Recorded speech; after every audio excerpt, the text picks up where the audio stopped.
నమస్తే, welcome to clue today news.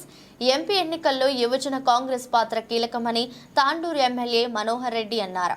ఆదివారం పెద్దేముల్ మండలం యూత్ కాంగ్రెస్ అధ్యక్షులు వెంకట్ అధ్యక్షతన యువజన కాంగ్రెస్ చేవెళ్ల పార్లమెంట్ సన్నాహక సమావేశంలో యూత్ కాంగ్రెస్ రాష్ట్ర జనరల్ సెక్రటరీ కృష్ణంరాజు, మాజీ mayor Bonthu Rammohan, parliament Tandur incharge మహేష్లతో కలిసి హాజరయ్యారు. ఈ సందర్భంగా మాట్లాడుతూ నిర్వహించారు. ఈ సందర్భంగా పార్లమెంటుకు ఎన్నికల్లో యూత్ కాంగ్రెస్ సేవలు కీలకమని అన్నారు. పెద్దేముల్ మండలం నుంచి ఎంపీ రంజిత్ రెడ్డికి అత్యధిక మెజారిటీని అందించాలని కోరారు. ఈ కార్యక్రమంలో టీపీసీసీ ప్రధాన కార్యదర్శి ధారాసింగ్, కాంగ్రెస్ పార్టీ జిల్లా అధ్యక్షురాలు శోభారాణి, నాయకులు మురళీగౌడ్, కాంగ్రెస్ పార్టీ ఏ బ్లాక్ అధ్యక్షులు లొంకా నరసింహులు, యూత్ కాంగ్రెస్ నాయకులు కావలి సంతోష్, నాయకులు, కార్యకర్తలు తదితరులు పాల్గొన్నారు. పడితే అది మీ భ్రమే తప్ప దాంట్లో ఏమాత్రం కూడా మీరు ఫలితం చూడబోరు. ఈ మాట చాలా స్పష్టంగా పైనుంచి చెప్పమన్నారు. అధిష్టానం దూతగా మీకు కమ్యూనికేట్ చేస్తున్నా, ఈ మాటను చేరవేస్తున్నా. మీ గ్రామాల్లో, మీ వార్డుల్లో, మీ బూతుల్లో మీరు తీసుకొచ్చే అటువంటి స్థాయిలో మనం ఎంత మెజారిటీ రాకపోతే మాత్రం ఈ రోజు ఏదో బీజేపీ వేవ్ ఉందని చెప్పి మతాల పేరు, కులాల పేరు చెప్పి ఏదైతే రాజకీయం చేస్తున్నారో దాన్ని తిప్పికొట్టడంలో పూర్తి బాధ్యత మన యువకుల పైన ఉంది, మన పైన ఉందని చెప్పి సభాముఖంగా తెలియజేస్తున్నారు. ముఖ్యంగా మనం గ్రామాలలో వెళ్ళి చెప్పాల్సిన విషయం ఏంటంటే, ఇంతవరకు బీజేపీ 10 సంవత్సరాల నుంచి ఉండదు కదా, పాలిస్తున్నా కదా, దాంట్లో మీరు లబ్ధి పొందింది ఏంటి, మీ కుటుంబానికి వచ్చిన లబ్ధి పొందింది ఎవరైనా ఒక కార్యకర్తలైనా ఎక్కడైనా పేరు చెప్పి చెప్పగలుగుతారా? బీజేపీ నుంచి నేను పలానా దాని నుంచి లబ్ధి పొందినా, ఈ రోజు నేను దీన్ని బాధపడ్డా, మోదీ గారి నుంచి నేను బాధపడ్డా, మనమే మీరైనా చెప్పండి. ఎవరైనా ఒకరు ఏదైనా ఉందా? అదే కాదు, మనం ఏదైతే 10 సంవత్సరాల నుంచి టీఆర్ఎస్ పాలన విసిగిపోయి వచ్చిన గత 30 రోజులు 90 రోజుల కాలం లోపల మనము వచ్చే 4 గ్యారంటీలను అమలు చేసుకొని ప్రతి ఒక్క ఇంటి లోపల కూడా ఒక గ్యారంటీని అనుభవిస్తున్నాము, మనము పథకాలను అనుభవిస్తున్నాము. అంటే కాంగ్రెస్ పార్టీ గొప్పనా, బీజేపీ గొప్పనా ఒక్క విషయాన్ని కూడా మనం అందరం కూడా తీసుకొని మోటుగా ఊళ్ళలో పోయి మనం చెప్పవలసిన బాధ్యత మన అందరి మీద ఉన్నది. ఊళ్ళలో ఏమవుతుందంటే ప్రజెంట్ సిచ్యువేషన్ లో 4 కార్యకర్తలు ఉంటారు. ఆ బీజేపీ 4 సార్లు చెప్తున్నారు, కాంగ్రెస్ వాళ్ళు 50 మందిలో కానీ 2 సార్లు కూడా వస్తలేరన్న తాకైతే వస్తున్నారు. కాబట్టి కార్యకర్తలు అందరూ కూడా ఎక్కడో అక్కడ పని చేసుకొని ఇంకా ముందు మన రంజిత్ అన్న గారి గెలుపు కోసం మనం అందరూ కూడా సహాయశక్తుల కృషి చేశారో తెలియజేసుకుంటూ ఈ అవకాశం ఇచ్చిన అదేవిధంగా కృష్ణంరాజు గారు తమ్ముడు ఇంతమంది మంచి మాటలు కూడా చెప్పిపోయిండు. ఇక్కడ ఉన్న వాళ్ళు కూడా చాలా మంది మాట్లాడారు, కొన్ని ముఖ్యమైన పాయింట్లు అందరూ కూడా చెప్పారు. ఇంతకుముందే మన జిల్లా అధ్యక్షుడిని అడిగిన, యువజన జిల్లా అధ్యక్షుడు, ఇక్కడ ఎన్ని గ్రామాలు ఉన్నాయి, ఎన్ని ఓట్లు ఉన్నాయంటే 38 గ్రామాలు, దాదాపు 40,000 ఓట్లు ఉన్నాయండి ఈ మండలంలో. ఇంకో మిత్రుడు చెప్తున్నారు, ఒక ఊర్లో 4-5 కార్యకర్తలు కూడా ఉన్నారు. మరి బీజేపీ పార్టీకి వాళ్ళు పదే తిరుగుతున్నారు. మనం ప్రతి ఇంటింటికి తిరగాలి, ప్రతి ఓటరు తిరగాలని. ఎందుకు ఓటేయాలనేది మరిక పెద్దలు, మన గౌరవ ముఖ్యమంత్రి రేవంత్ రెడ్డి గారు వస్తారు, మన అభ్యర్థి గారు వస్తారు, చాలా మంది పెద్దలు చెప్తారు. మీకు ఇక్కడ చెప్పాల్సిన అవసరం కూడా ఏం లేదు. కాంగ్రెస్ పార్టీకి ఎందుకు ఓటేయాలని ఇవాళ ఇంటింటికి పోయి అడిగే పాయింట్లు, తెలివితేటలు, మరి దాన్ని కన్విన్స్ చేసి, ఓటర్ను కన్విన్స్ చేసే అన్ని కూడా యుక్తి, శక్తి, అన్ని తెలివితేటలు మీకు కూడా ఉన్నాయి. మరి వల్ల గమ్మత్ ఏంటంటే, ఇంతకుముందే ఒక మిత్రుడు చెప్తున్నారు, ఈ మండలం కాంగ్రెస్ పార్టీకి మొదటి నుంచి కంచుకోవటలాగా ఉంటుందని. కరెక్టేనా? సపోర్ట్ కొడుతున్నారు కదా. మరి ఇప్పుడు అసలు పరీక్ష ఇప్పుడు స్టార్ట్ అయింది. గత కొద్ది రోజుల కానీ జరిగే ప్రచారం కానీ, మరి ఎన్నికల సరళి కానీ, ఇవన్నీ ఒక ఎత్తు అయితే, మరి ఇప్పుడు 14 రోజులు కూడా లేదు. నామినేషన్లు, స్క్రూటిన్లు అన్నీ అయిపోయినాయి. మరి ఆటలో నా రియల్ గేమ్ స్టార్ట్ అయినట్టుగా మరి ఇవాళ మరి ఇన్ఛార్జీలు, స్క్రూటిన్లు, ఫైనల్ లిస్టులు అన్నీ కూడా అయిపోయి, మరి ఇవాళ సామాగ్రి చేరుడు, ఇలా బూత్కు సంబంధించిన అన్ని ఐడెంటిఫికేషన్ అవ్వడు, ఎవరెవరు ఎక్కడ తిరుగుతున్నారు, ఎట్లా తిరుగుతున్నారు, మరి ఎక్కడెక్కడ రోజు మరి ప్రతి మండలంలో, ప్రతి గ్రామంలో, ప్రతి వార్డులో, ప్రతి వార్డులో మరి ప్రతి సర్పంచ్ కానీ మరి అదేవిధంగా మండల అధ్యక్షులు కానీ గ్రామాధ్యక్షులు కానీ మరి ఇలా మండల లెవెల్లో ఉన్న వివిధ ప్రజాప్రతినిధులు జెడ్పీటీసీ ఎంపీటీసీలు అందరూ కూడా మరి ప్రతి ఒక్కరూ ఎవరెవరు ఎక్కడ తిరుగుతారు ఏందనేది పని విభజన అనేది చేసుకొని ఒక పక్కా ప్రణాళిక పోవాలి. ఇలా మందబలం కాదు, ఇవాళ కొన్ని పార్టీలు చేస్తాయి. ఇవాళ మనం మంది ఎంతమంది ఉన్నామని కాదు, ఎంతమందితో ర్యాలీ తీసినామని కాదు. ఇవాళ స్మార్ట్ వర్క్ అవసరం, హార్డ్ వర్క్ కాదు. హార్డ్ వర్క్ లో స్మార్ట్ వర్క్ అవసరం. అంటే ప్రతి గ్రామంలో ఒక 1000 ఓట్లుంటే ఇలా మన కార్యకర్తలు ఎంతమంది ఉన్నారు, అక్కడ మెయిన్ పార్టీ కార్యకర్తలు ఎంతమంది ఉన్నారు, మరి ఇలా నవ యువకులు యువజన కాంగ్రెస్ నుంచి ఎంతమంది ఉన్నారు, ఇలా ఎన్ఎస్సీఐ నుంచి ఎంతమంది ఉన్నారు, మరి ఇలా మహిళా కాంగ్రెస్ నుంచి ఎంతమంది ఉన్నారు. దాంట్లో ప్రతి ఓటర్ను టచ్ చేస్తానికి పంచుకోవాలి. తమ్ముడు 1 నిమిషం, 5 నిమిషాలు, ప్రతి ఒక్కరూ పంచుకోవాలి. ఇవాళ నేను ఒక 100 కుటుంబాలు లేదంటే ఒక 50 ఓట్లు కార్యకర్తలు ఎక్కుంటే ఆ 100 ఓట్లలో ఎన్ని ఓట్లు మనకు పడుతున్నాయి, ఎన్ని ఓట్లు న్యూట్రల్గా ఉన్నాయి, మరి ఎంత కన్విన్స్ చేసినా పడనోట్లు ఎన్ని, ఇట్లా కేటగిరీ చేసుకొని పోతే మన టైం వేస్ట్ కాకుండా ఉంటుంది. కొంతమంది ఆడుకోరు, ఇతర పార్టీల కార్యకర్తలు ఉంటారు, వాళ్ళకి చెప్పి మనం టైం వేస్ట్ చేసుకోవాల్సిన అవసరం ఉండదు. దాంట్లో మన ఆటుకోరు మరి ఇలా ఓటర్లు ఉంటారు, ఆటుకోరు కార్యకర్తలు ఉంటారు, వాళ్ళని మనం పదే మరి వాళ్ళు అక్కడ తిరిగి టైం వేస్ట్ చేసుకోవద్దు. కొంత న్యూట్రల్, కొంత మనం కన్విన్స్ చేస్తే ఎటు ఓటు వేయాలి, ఇలా కొంతమంది కన్ఫ్యూజ్ చేస్తూ ఉంటారు.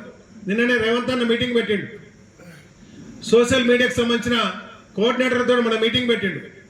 ఇవాళ కొంత బీజేపీ కానీ మరి ఇవాళ బీఆర్ఎస్ కానీ ఇంకా కొంత శక్తులు చేసే సోషల్ మీడియా ప్రచారాలకు కన్ఫ్యూజ్ అవుతున్నారు. కానీ అసెంబ్లీ ఎన్నికల ముందు మరి ఇలా కాంగ్రెస్ పార్టీకి సంబంధించి సోషల్ మీడియా, యువజన కాంగ్రెస్, మరి ఎన్ఎస్సిఐ, మరి మహిళా వింగు, మెయిన్ పార్టీ, మరి కాంగ్రెస్ పార్టీ అభిమానులు మరి చాలా యాక్టివ్గా ఉండే. ఆ యాక్టివ్నెస్ ఉంది కాబట్టే, ఆ కమిట్మెంట్ ఉంది కాబట్టే మరి వాళ్ళ అసెంబ్లీ ఎన్నికల్లో అతి తక్కువ సమయం అయినా కూడా ఘన విజయం సాధించడం జరిగింది. మరి ఇలా రేవంత్ రెడ్డి గారి నాయకత్వంలో, రాహుల్ గాంధీ నాయకత్వంలో. ఇవాళ ఏమైందంటే కొంత మన అధికారం వచ్చింది కాబట్టి, ఇలా మన అధికారంలో ఉన్నాం కాబట్టి కొంత అలసత్వం ప్రకటించొద్దు. మన ఏమాత్రం ఏమర్పాటుగా ఉన్నా కూడా బాగుండదు. మొన్ననే అయిపోయింది, మనకు 100 రోజులు కూడా కాలే. 100 విపక్షంగా ఉన్నప్పుడు ఇంతకుముందే మహేష్ చెప్తున్నాడు, మరి ఇక్కడ ఉన్న గతంలో ఉన్న ప్రజాప్రతినిధులు ఎమ్మెల్యే గారు కానీ, మరి భారతదేశంలో ఉన్న వాళ్ళు కానీ, రాష్ట్ర లెవెల్లో ఉన్న వాళ్ళు కానీ సోషల్ మీడియా కన్ఫ్యూజన్ తోటి కొన్ని వర్గాల్ని మరి వాళ్ళ మాకే ఓటేయాలి అని చెప్పి కన్ఫ్యూజ్ చేస్తున్నారు. ఎందుకు ఓటేయాలి, ఏం చేసినని ఓటేయాలి అంటే ఏదో ఒక దేవుళ్ళ పేరు చెప్పి ఇంకేదో అభివృద్ధి చేసినామని, ఏదో చేసినామని మరి వాళ్ళు చేస్తున్నారు. కానీ ఏం చేసిరు అనేది ఇవాళ నేను చెప్పాల్సిన అవసరం లేదు. ఒక్కొక్కరికి మైక్ ఇస్తే గంట సేపు చెప్తున్నారు మీరే. మరి దీన్ని ఈ పార్లమెంట్ ఎన్నికల్లో చాకచక్యంగా మనం ఇల్లు తిరిగి ప్రచారం చేసి ప్రతి చౌరస్తా దగ్గర పంచాయతీ పెట్టి కన్విన్స్ చేయాలి. ఏమాత్రం వెన్ను చూపకుండా కన్విన్స్ చేయాలి. మనం 100 మంది ఉన్నాం, ఆ 4 ఉన్నారు. ఏం చేస్తారంటే ఎప్పుడైతే మనకు మందబలం ఉంటుందో, ఏదైతే మైనార్టీలో ఉంటారో వాళ్ళకి 1కి 2 సార్లు పోయి కన్విన్స్ చేస్తుంటే మరి అదొక రకమైన మరి భావన ఉంటుంది. 1-4 సార్లు పోయి చెప్తుంటే వాళ్ళలో మైండ్ కొంత కన్ఫ్యూజన్ గురవుతుంది. న్యూట్రల్ ఓటర్స్ ఎక్కువగా ఉంటారు. ఎప్పుడైనా అన్ని పార్టీలకు కలిపి ఎంత ఉంటారో న్యూట్రల్ ఓటర్స్ అంతమంది ఉంటారు. కాబట్టి ఆ న్యూట్రల్ ఓటర్స్ ను మనం టార్గెట్ చేయాల్సిన అవసరం ఉంటుంది. ఇవాళ మీడియా వల్లే ఈరోజు ఎన్ఎస్సీ కానీ యువజన కాంగ్రెస్ వాళ్ళే అని చెప్పి మాకు ప్రధానమైనటువంటి నమ్మకం ఉంది. మీ ధైర్యం వల్లనే, మీరు చూపించినటువంటి చొరవ వల్లనే ఈరోజు బీఆర్ఎస్ పార్టీని పొందబెట్టి రేవంత్ అన్న అధ్యక్షతన వారి సూచనల వరకే ఈరోజు మార్పు తీసుకురావడం అంటే ఆ రోజు మీకే సాధ్యమైంది. 2014లో కూడా మనం తెలంగాణ తీసుకొచ్చినామంటే ఆ రోజు కూడా కుట్లాడి యువకులను తీసుకొచ్చినాం, యువకులు తీసుకొచ్చిండ్రు. ఈ రోజు కూడా 10 సంవత్సరాలు బీఆర్ఎస్ వాళ్ళు చేసినటువంటి పాపాలని తరిమి కొట్టడం అంటే మీకే సాధ్యమైంది. దయచేసి మళ్ళీ ఒకసారి మనం మొన్న బీఆర్ఎస్ ఏ విధంగా అయితే పొందబెట్టామో మరొకసారి ఈ 10 సంవత్సరాలు బీజేపీ భాజపా గవర్నమెంట్ ఏదో సెంట్రల్ అయితే ఉన్నదో దాన్ని కూడా తరిమి కూకటి వీళ్ళతో తరిమి కొట్టవలసిన అవసరం ఉంది.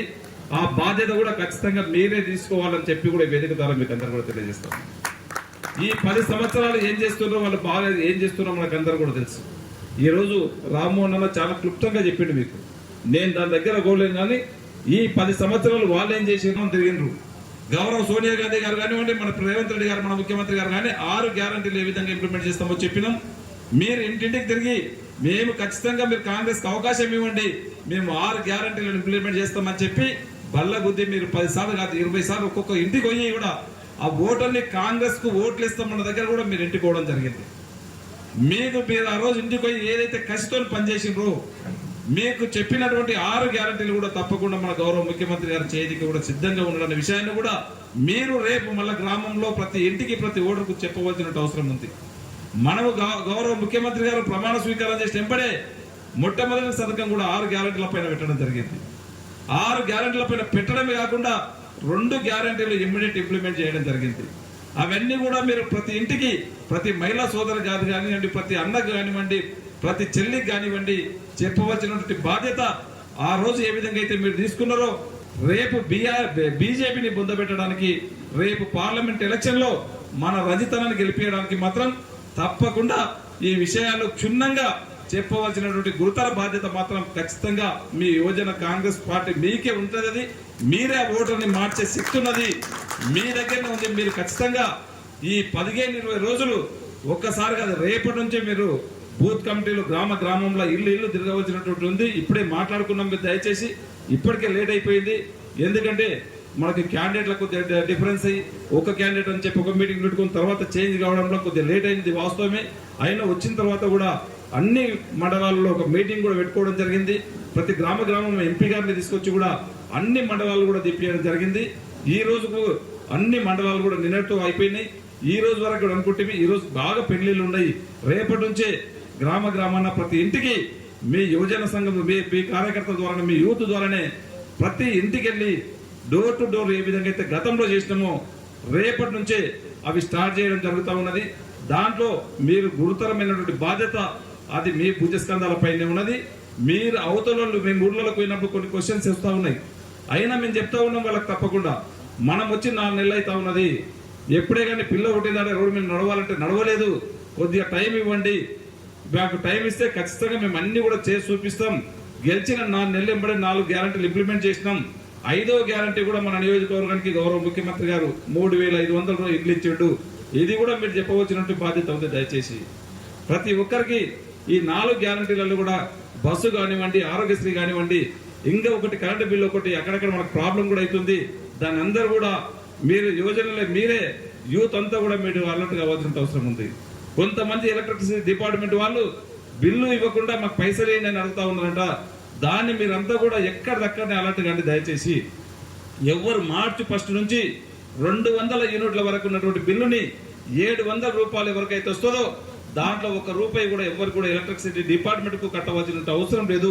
ఇది క్లియర్ ఇన్స్ట్రక్షన్స్ ఉన్నాయి. దీంట్లో ఎవరన్నా అధికారులు అడిగితే మీరు నాకు చెప్పండి, అధికారాన్ని బంధించండి, అవసరం అనుకుంటే అధికారాన్ని సస్పెండ్ అయిన చేద్దాం. కానీ ₹1 మన దగ్గర నుంచి మన ఊర్లలో ఆ బీద బలైన వర్గాల నుంచి ఏ ₹1 కూడా కట్టవలసిన అవసరం లేదు. దాంట్లో యువజనులు మీరందరూ కూడా యూత్ ముందుండి నడుము బిగించి ఖచ్చితంగా మన వాళ్ళకు మీరు సహాయం చేయవలసిన అవసరం ఉంది. దయచేసి మనం ఆ రోజు చెప్పినాం, సిలిండర్ కూడా మనం ఏదైతే ₹500 సిలిండర్ ఇస్తున్నామో మిగతాది కూడా బ్యాంక్ అకౌంట్ ద్వారా వాళ్ళకి నేరుగా బ్యాంక్ అకౌంట్లో పడుతున్నాయి. మనకు ఎమ్మెల్సీ నోటిఫికేషన్ కొద్దిగా ముందు, ఎంపీ కొద్దిగా ముందు వచ్చింది కనుక వాళ్లకు క్లియర్గా మనం జీవో రూపకంగా ఇవ్వలేకపోయినాం. అదే ఏ రోజైతే మనము 500 సిలిండరు 200 యూనిట్లకు ఆ రోజు అయితే ప్రవేశపెట్టినామో అదే రోజు జీవో రావడం మనకు మౌనాతో అనుసంధానం ఉన్నటువంటి వికారాబాద్ జిల్లా కనుక మనకు కొద్దిగా ఇబ్బంది అవుతా ఉన్నది. దీన్ని అందరూ కూడా మీరు గమనించి ప్రతి ఒక్కరికి ఇంటింటికి తిరిగి చెప్పవలసిన అవసరం ఉంది. మార్చి నుంచి ఖచ్చితంగా వాళ్లకు ₹500 సిలిండర్ మిగతా అమౌంట్ కూడా బ్యాంక్ అకౌంట్ లో వేసే రెస్పాన్సిబిలిటీ మీరు తీసుకోండి. దయచేసి మేము వేపిస్తామని చెప్పి మన అక్కలకు మన అమ్మలకు అందరికీ గ్యారంటీ ఇవ్వాల్సిన అవసరం. రేపు పొద్దుగాల వాళ్ళ ఇంటికి పోయినప్పుడు ఖచ్చితంగా అడుగుతారు. దీనిపైన మీరు నొక్కి చెప్పవలసిన బాధ్యత మీ పైన ఖచ్చితంగా ఉందని చెప్పి కూడా ఒక్కసారి మీకు అందరు కూడా తెలియజేస్తామని సోదరులారా. ఇదే కాకుండా మేము గతంలో చెప్పినాం, ఆ రోజు కూడా మనం ప్రతి ఒక్కరు కూడా ఇల్లు ఇస్తామని చెప్పినాం. 3,500 ఇల్లు మన దగ్గర రెడీగా ఉన్నాయి. మనకు జూన్ 3 తారీఖు నాడైతే మనకు కోడ్ అయిపోతుంది. ఖచ్చితంగా మీరు ఇళ్ళన్నీ కూడా మీరు ఎవరెవరికి ఎక్కడెక్కడ అవసరం ఉన్నదో ఇల్లు రాసివ్వండి. ఆ రోజే నేను చెప్పినా, నేను ఖచ్చితంగా మీ యూత్ తరపు నుంచే ఖచ్చితంగా ఇందిరమ్మ కమిటీలో 5 మందిలో ఖచ్చితంగా 3కి తగ్గకుండా తీసుకుంటామని చెప్పినా, అదే ప్రకారం తాండూరు నియోజకవర్గంలో ప్రతి గ్రామంలోనే మీ యూత్ని ఎంకరేజ్ చేస్తాం. ఖచ్చితంగా రేపు లోకల్ బాడీస్ లో కూడా సర్పంచ్ కానివ్వండి, ఎంపీటీసీ కానివ్వండి, సొసైటీ చైర్మన్స్ కానివ్వండి, ఖచ్చితంగా యూత్ని ఎంకరేజ్ చేస్తాం. మీరంటే మీ సామర్థ్యం నిరూపించుకోవాలి. మీరు వర్క్ చేయండి, నేనుంటానంటే కుదరదు. మీకు ఒక చక్కటి అవకాశం ఇది. మీ బూతులలో ఎక్కడైతే మీరు పనిచేస్తారో అక్కడ మెజార్టీ తీసుకురావాల్సిన బాధ్యత మీ పైన ఉంటుంది. మీకు కావాల్సినటువంటి అన్ని సదుపాయాలు కూడా నేను చేస్తాను. నేను మీ గతంలో చెప్పిన, నేను ఒక నాయకుడిలాగా కాదు, ఒక సేవకుడిలాగా పనిచేస్తాను చెప్పిన. నేను 4 నెలల దాదాపుగా 100-120 రోజులు అయితే ఉంది. 100 రోజులు మీకు తాండూరునే ఉంటా ఉన్నాను. ఎక్కడ కూడా రోజు 100 రోజులకు